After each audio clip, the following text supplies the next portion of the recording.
in a world where ninjas and inklings get it on, and Nintendo don't give a tiny sap fish's ass about it, to create these weird humanoids who can run up walls and fill the air with bubblegum.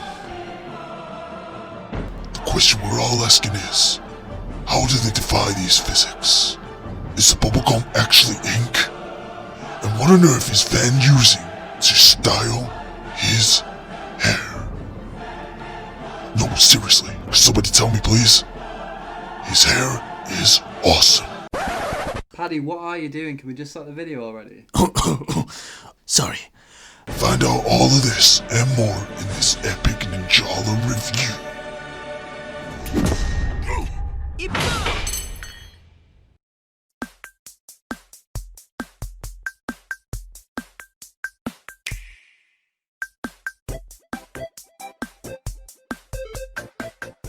Hi guys, before I start this video, I'd like to take this opportunity to ask everyone who hasn't already to press the subscribe button. We're halfway to reaching 100 subscribers, and to both of us that's a massive achievement. Also, if you enjoyed the video, please press the like button. It's taken quite a while to make and we'd really appreciate your support. Anyway, enough waffling from me, here is our video review. Ninjala is a free-to-play multiplayer action game developed and published by Gunko Online Entertainment.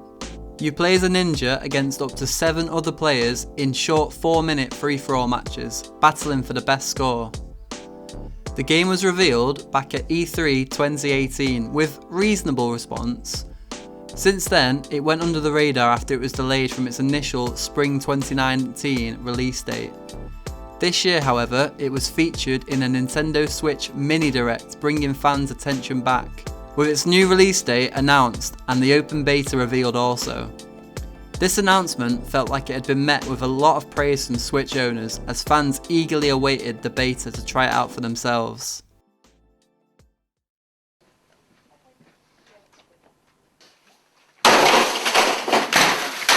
So the beta kinda just happened, and to most it didn't really meet the standards expected. As with many of these open betas, a lot of people jump on at the same time, and the developers obviously weren't expecting as much traffic as it got. But with most countries being on full lockdown, I'm sure that's the reason why many more people jumped on to try it out. With many people feeling a little underwhelmed and the game's release date being pushed back to the 25th of June, many people no longer had high expectations this game was promising and quickly moved on to forget about it. Before long though, the 25th of June had arrived with the full version Ninjala free to download from the eShop, regardless of the problems the developers faced during its beta. The game still got the love it deserved from Switch owners, receiving over 2 million downloads in its launch week. After the beta, one of my main concerns wasn't just the glitchy connection issues we had just seen, it was the gameplay itself. The initial trailers had made this game's concept seem really unique.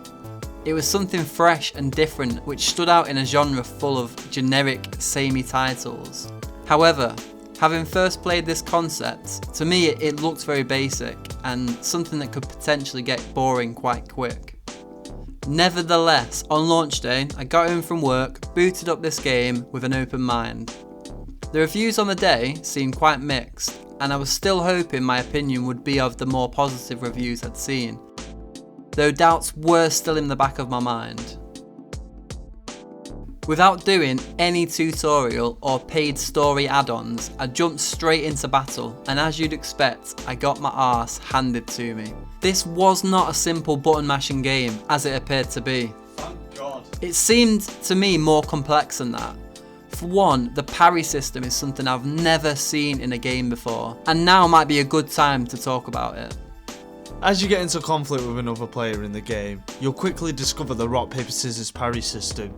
It takes form in an up, down, left, right approach. As you go to your opponent, you quickly choose one of the potential ways to aim your attack. Up beats down beats left and right, and left and right beat up. This system has got a lot of mixed reviews, with most people feeling it isn't fair, how random it is, whether you win or lose.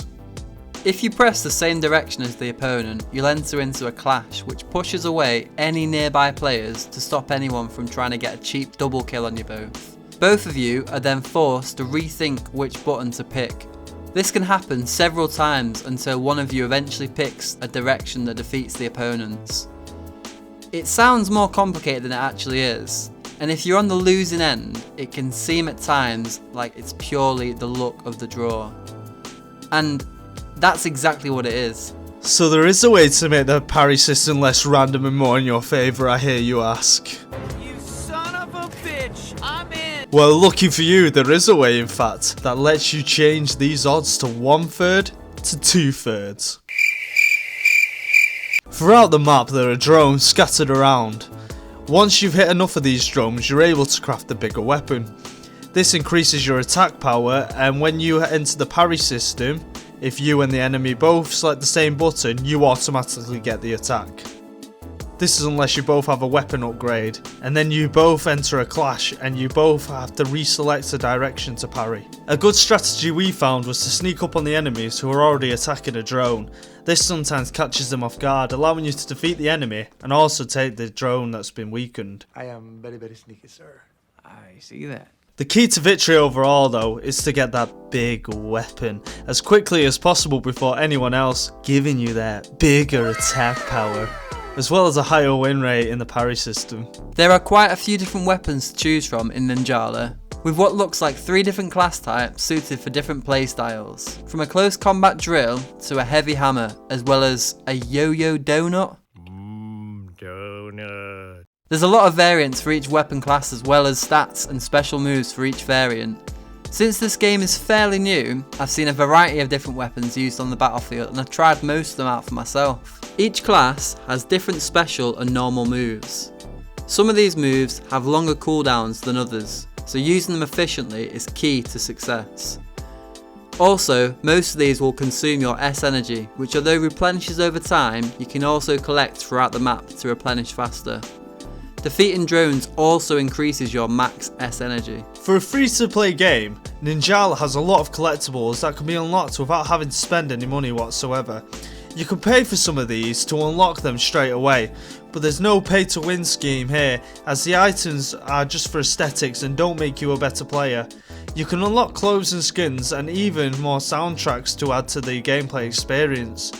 There's also an optional paid story mode, but from what I can see this is more of an extended training mode and is there to help you understand how to play the game. This would have been nice to include for free, but at its discounted launch price of just under £4, I can't blame the developers for trying to make a bit of money somewhere. And everything in this game's tutorial you can just learn by searching videos online. Overall, do we like it and would we recommend you go out and play it?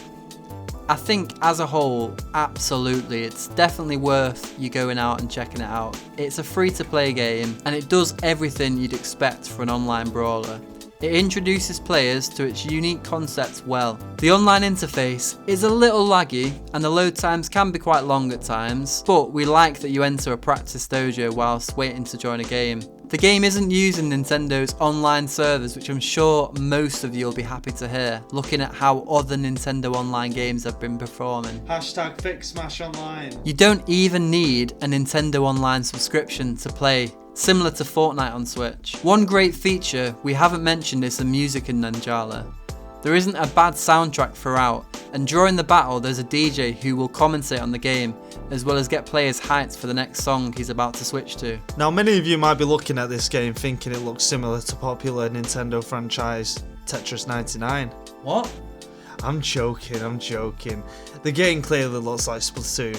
It's quite surprising how Nintendo didn't notice this, and considering it's a Switch exclusive as well. I'm sure many of you might have even thought that this game was made by the same developers as Splatoon. Aside from the look of the game though, it doesn't share much else with Splatoon, and it still feels unique in its own way and has a great playstyle.